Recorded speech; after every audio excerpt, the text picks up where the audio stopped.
তো যে সমস্ত বন্ধুরা হোয়াটসঅ্যাপ ইউজ করেন, তো এই হোয়াটসঅ্যাপে সম্ভবত আমাদের যে কোনো ডকুমেন্টস যখন আমরা অফিসিয়াল কাজে বা যে কোনো আত্মীয় স্বজন বন্ধু বান্ধবদের সেন্ড করি, তখন এই ডকুমেন্টসটি আমাদের সম্ভবত ক্যামেরায় ক্যাপচার করে এবং ক্যাপচার যে ফটোটিকে আমরা পিডিএফ আকারে তৈরি করি যে কোনো সেকেন্ড পার্টি অ্যাপের মাধ্যমে।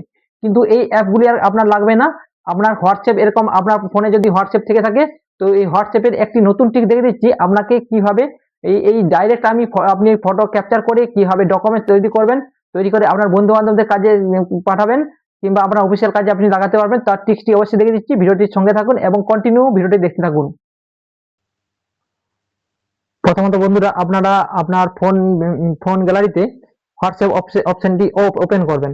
হোয়াটসঅ্যাপ অপশনটি ওপেন করার পর আপনি যাকে ডকুমেন্টসটি সেন্ড করবেন, তো তার তার যে প্রোফাইলটি আছে প্রোফাইলটি ক্লিক করবেন। ক্লিক করার পরে আপনি সম্ভবত এখানে দেখুন ক্যামেরা আছে, আর হচ্ছে ডকুমেন্টস অপশন, আর হচ্ছে রুপিস আছে, টাকা চেন আছে। তো তিনটি অপশন মধ্যে আমাদের প্রথম অপশনটি ডকুমেন্ট যে অপশনটি আছে, তো এই ডকুমেন্ট অপশনটি এসে এখানে দেখুন ডকুমেন্টস এই অপশনটি সম্ভবত ক্লিক করবেন। ক্লিক করার পর দেখুন আমাদের এখানে ব্রাউজার ডকুমেন্টস স্ক্যান ডকুমেন্টস এই অপশনটি ক্লিক করবেন। ক্লিক করার পরে সম্ভবত এই অপশন ক্লিক করার পর স্ক্যান ডকুমেন্ট অপশন ক্লিক করবেন। ক্লিক করলে আপনার সম্ভবত ক্যামেরা খুলে ওপেন হয়ে যাবে। ক্যামেরা ওপেন হয়ে যাওয়ার পর আপনি সম্ভবত জাস্ট আপনি ডকুমেন্টস এর উপরে একটু হোল্ড ক্যামেরাটি ফোকাস করে রাখবেন। ফোকাস করে কিছুক্ষণ ওয়েট করবে। ওয়েট করার পর দেখুন আপনার ডকুমেন্টস স্ক্যান হয়ে আপনার হচ্ছে গ্যালারিতে সেভ হচ্ছে।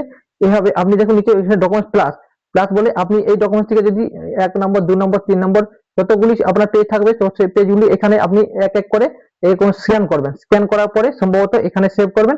সেভ করার পর দেখুন এখানে আমাদের সম্ভবত একটি অপশন দিয়েছে ফিল্টার অপশনটি। এই ফিল্টার অপশনটি আপনি ইউজ করতে পারেন। এই ফিল্টার অপশনটি গিয়ে আপনি এখানে সম্ভবত ফিল্টার চেঞ্জ করতে পারেন। ফিল্টার চেঞ্জ করে এখানে অ্যাপ্লাই করবেন। অ্যাপ্লাই করে যাওয়ার পরে আপনি সম্ভবত এখানে নেক্সট অপশনটি করবেন। নেক্সট অপশনটি প্রেস করবেন।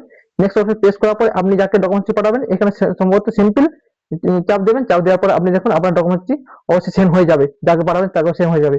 এই ডকুমেন্টসটি অবশ্যই ক্লিয়ার হবে। আপনার যাকে পাঠাবেন তাকে সেন্ড হবে অবশ্যই।